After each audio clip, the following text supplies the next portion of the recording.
one of our key, all of our speakers today, including Carol just so powerfully, have said what a stark choice we face.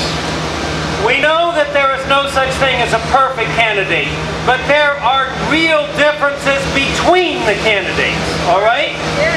And that is not only at the presidential level, but also at the congressional level. So I think all of you got this. If you didn't see, Kathy here has Peace Voter Guides. It does compare our presidential candidates, Obama versus McCain, on our peace issues, Iraq and other things. But it also, and I think this is important given what we're here for today, it also compares congressional candidates in key races like the 7th Congressional District just north of here. And there is a very major difference between the candidates in that race. Linda Stender is running against, and also here in the 4th District, Linda Stender against Leonard Lance. And here in the 4th District, which Princeton is within, we have a very stark difference between Joseph Seitz and Chris Smith, a longtime incumbent. So please, Josh Seitz, excuse me. So please take a look at that, share that information. It's on our website. It is so very important to vote, and to vote as an informed voter. Now, to make sure that our right to vote, our most sacred right in this democracy, is protected, we've had wonderful leadership over a number of years from our chairperson, Irene Goldman. She's going to just share a few thoughts with you about how you can make sure your vote really counts in this upcoming election. So please welcome Irene Goldman. Hey everybody, are you getting ready to vote? Yeah. Let's change what we've got down there now to something new and positive and in supportive of peace. So you've heard about our Peace Voter Guides, and they are a wonderful tool. And many people who would be here at lunchtime today are at lunch working on election issues, on registration, on peace voter campaigns, and so they are with us here today. I want to talk with you about paper ballots and what we can do and what we're concerned about on election day itself. On election day, there will be huge, huge lines. The registrations are, thank God, are up by huge percentages, and we want everyone to vote. We want every vote counted. And to make it easier for everyone, we've had a meeting with the Secretary of State, who herself recommends that we vote by absentee ballot. And for that, there are certain very strict and important regulations and forms that you have to follow. So I have with me, what I'm going to do this after this meeting actually is to go down to my county clerk with my application for an absentee ballot, which I will hand in.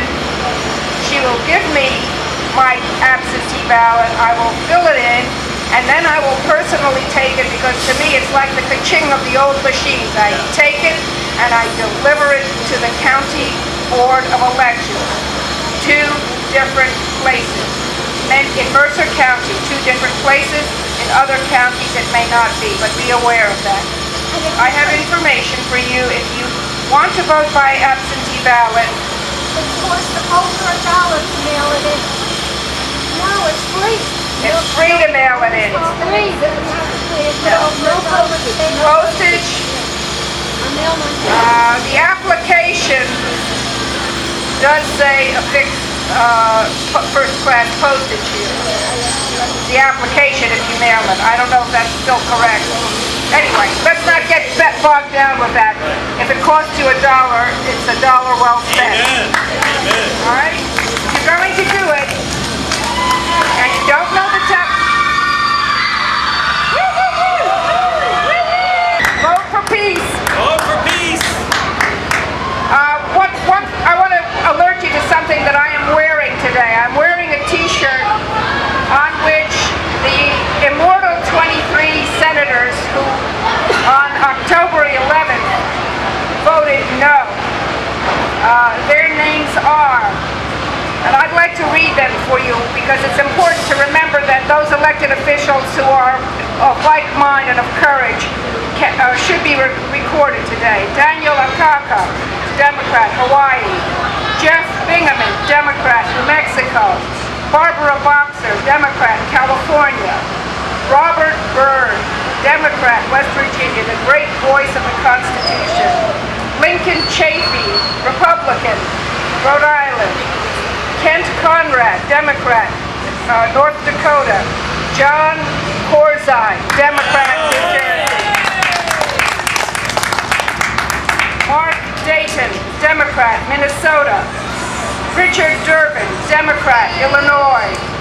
Russell Feingold, Democrat, Wisconsin. Robert Graham, Democrat, Florida.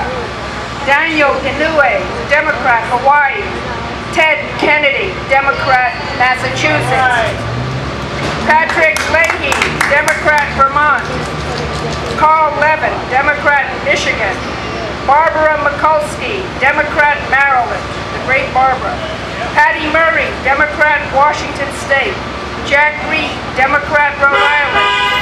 Paul Sarbanes, Democrat, Maryland.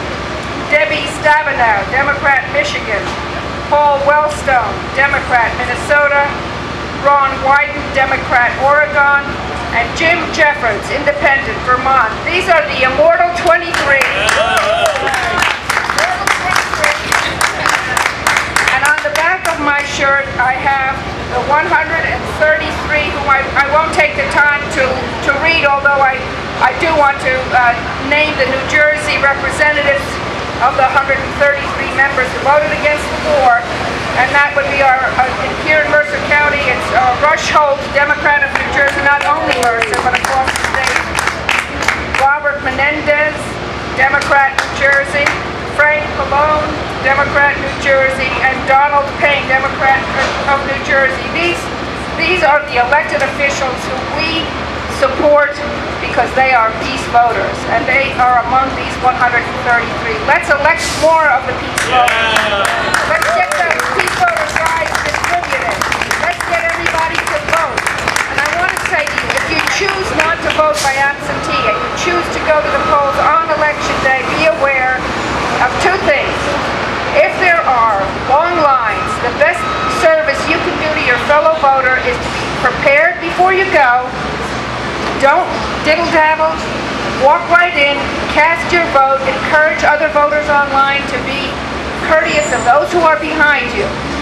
We are asking everybody to urge the Secretary of State, Secretary Nina Mitchell-Wells, whose offices are right here behind me, to increase the options for the voters of New Jersey to allow any voter to vote by emergency ballot on the day of the election. That is currently not the law, or not the procedure which the Secretary has taken. She may change her mind, and maybe if you get in touch with the Secretary of State and with Governor Corzine, perhaps they will ease up the regulations on how an emergency ballot may be given on the day of election in the event that there are excessively long waits online. We don't want to lose a single voter, no matter for whom they vote, on election day because lines were too long and issues were not addressed.